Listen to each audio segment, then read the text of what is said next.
Bonjour à tous, dimanche matin, oui, je suis là avec mon café et ce sera un peu un drôle de dimanche dans le sens où je sais que les jeunes vont avoir des examens.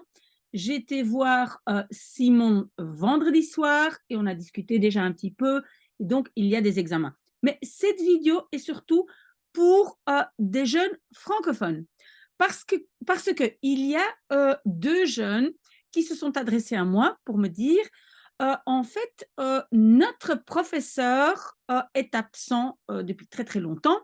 Je pense que ces jeunes sont en cinquième, sixième, je pense plutôt sixième secondaire et en fait, donc ces jeunes ont très, très peur de perdre énormément d'heures de maths. Je pense que leur professeur est déjà absent depuis 2, 3 semaines et apparemment, donc il ne reviendrait pas avant janvier et peut-être même plus tard et voilà. Donc cette vidéo, simplement pour faire la liste des éléments dans le programme que vous devez maîtriser en cinquième année, et donc tout ce que normalement vous devez maîtriser en cinquième, et puis en sixième.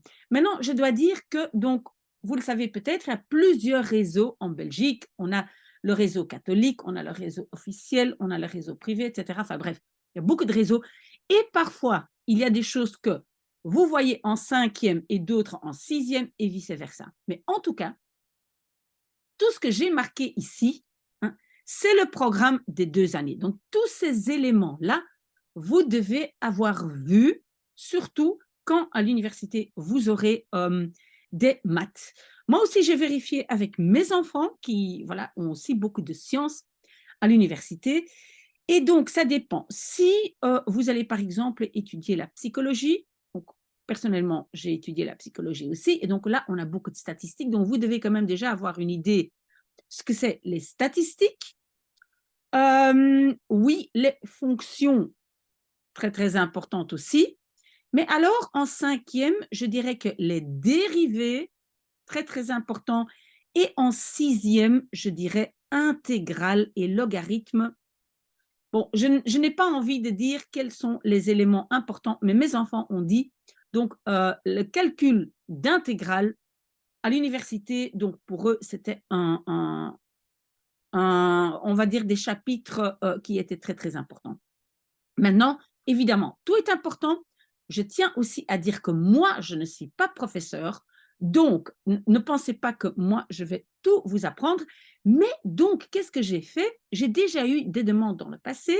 Et donc, vous voyez ici à côté, voilà, des vidéos qui parlent un peu de ces sujets-là, hein, les sujets que vous avez en cinquième, sixième, avec les numéros de vidéos. Souvent, ça vous donne une idée. Donc, ce sont des gens qui sont venus vers moi avec des exercices qui sont bien, voilà, des exercices qu'ils ont reçus ou des tests qu'ils ont eus. Voilà. Donc, si vraiment vous avez besoin d'éléments beaucoup plus précis, vous pouvez toujours me poser la question. Je peux toujours demander à mes enfants, voilà, j'ai d'autres personnes, j'ai des ingénieurs qui m'entourent et qui peuvent me dire, voilà, peuvent me donner plus d'informations si jamais vous en avez besoin. Mais donc, ceux qui sont sans professeur, je vous conseille quand même de temps en temps de regarder une vidéo de ces sujets pour déjà avoir une idée. Qu'est-ce que c'est? Même donc, si votre professeur revient ou si votre professeur vous donne des exercices à faire en autonomie parce que vous n'avez pas de prof, pardon, vous avez déjà une idée de ce que c'est. Et donc, par exemple, ces personnes qui sont adressées à moi, à mon avis, sont en sixième. Je pense que ces personnes ont déjà vu des éléments de logarithme, mais donc intégrale, hein, le calcul d'intégrale, et je vais mettre entre parenthèses aussi, parce que pour pouvoir calculer les intégrales, on doit savoir comment calculer les primitifs, et quelque part, calculer les primitifs, ça sera un peu, on va dire, l'inverse des dérivés. Donc, si vous avez déjà vu les dérivés, pardon, voilà. Si vous avez des questions plus précises, n'hésitez pas, adressez-vous à moi. Mais ça, c'est le programme normalement à maîtriser avant de pouvoir entamer des études supérieures. OK?